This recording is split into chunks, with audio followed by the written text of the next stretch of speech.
चलिए, कमाल की खबर यह है कि मुकेश सहनी और भारतीय जनता पार्टी के बीच नंबर 2 की लड़ाई चल रही है। मतलब कि जो भारतीय जनता पार्टी वहां पर जीत का दावा कर रही थी, वो अब नंबर 2 की लड़ाई लड़ रही है कि आखिरकार मुकेश सहनी की उम्मीदवार गीता देवी दूसरे नंबर पर आती हैं कि भारतीय जनता पार्टी की तरफ से उम्मीदवार बनाई गई बेबी देवी दूसरे नंबर पर आती है। और पहला नंबर पर अब राष्ट्रीय जनता दल के उम्मीदवार अमर पासवान का सीट रिजर्व हो गया है, या मान लीजिए कि तय हो गया है कि राष्ट्रीय जनता दल के उम्मीदवार पहले नंबर पर जीत रहे हैं और लड़ाई अब सिर्फ दूसरे नंबर की है। और दूसरे नंबर में मुकेश सहनी आते हैं कि भारतीय जनता पार्टी आती है। लड़ाई इसी बात की है। लगभग 2 से 2,500 वोटों का मात्र अंतर है मुकेश सहनी की उम्मीदवार गीता देवी और भारतीय जनता पार्टी की उम्मीदवार बेबी देवी के बीच। लेकिन अगर हम राष्ट्रीय जनता दल की बात करें तो राष्ट्रीय जनता दल के अमर पासवान पहले नंबर पर है और लगभग 15,000 मतों का अंतर अब सामने आ गया है। बाकी नमस्कार, मेरा नाम है मोहित कुमार सिंह और आप जनता जंक्शन देख रहे हैं। लगभग 15,000 मतों का अंतर अब कहा जा रहा है कि जो बेबी कुमारी है भारतीय जनता पार्टी की, उनके और जो राष्ट्रीय जनता दल की तरफ से उम्मीदवार बनाए गए हैं अमर पासवान, इन दोनों के बीच में है। अगर हम इलेक्शन कमीशन ऑफ इंडिया के ऑफिशियल वेबसाइट की बात करें तो उस पर जो आधिकारिक सूचना अब तक दी गई है उसके मुताबिक अमर कुमार पासवान को 30,205 मत प्राप्त हो चुके हैं।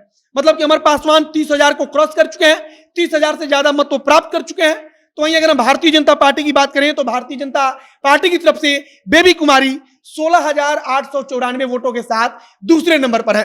यानी कि लगभग 13-14 हजार का अंतर बताया जा रहा है। लेकिन जो फील्ड पर जो लोग मौजूद हैं वहां ग्राउंड पर, उनकी तरफ से कहा जा रहा है कि 15,000 का लगभग अंतर अब तक चल रहा है और इलेक्शन कमीशन ऑफ इंडिया भी समय समय पर इसको अपडेट करता रहेगा।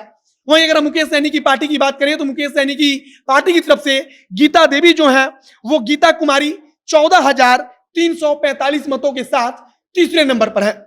मतलब कि भारतीय जनता पार्टी और मुकेश सहनी के उम्मीदवार के बीच दूसरे नंबर की लड़ाई चल रही है और राष्ट्रीय जनता दल इस लड़ाई में इतनी ज्यादा बढ़त बना चुकी है कि अब पहला नंबर उसका फिक्स माना जा रहा है और माना जा रहा है कि राष्ट्रीय जनता दल के उम्मीदवार अमर पासवान को अब कोई टक्कर नहीं दे पाएगा और यह लड़ाई अब लगभग एक तरफा हो गई है और राष्ट्रीय जनता दल के पक्ष में पूरा का पूरा पलड़ा झुक गया है और पूरी लड़ाई दूसरे नंबर की सीट के लिए है। मुकेश सहनी की उम्मीदवार गीता कुमारी और भारतीय जनता पार्टी की तरफ से उम्मीदवार बनाई गई बेबी देवी के बीच।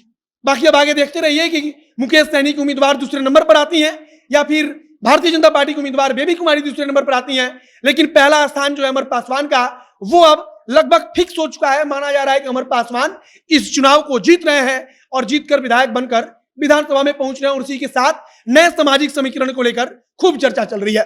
बाकी हमारी नजर बनी हुई है, जिस प्रकार से नया अपडेट आएगा उसे हम आप तक पहुंचाते रहेंगे।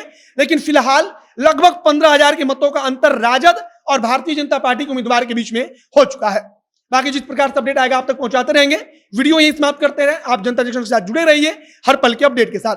फेसबुक पर देख रहे हैं तो पेज को लाइक कर लीजिए और यूट्यूब चैनल को जरूर सब्सक्राइब कीजिए। मिलते हैं फिर बहुत जल्द अगले वीडियो में नए अपडेट के साथ। कैमरे के पीछे ओम प्रकाश खड़े हैं और मैं मोहित कुमार सिंह। बहुत बहुत धन्यवाद।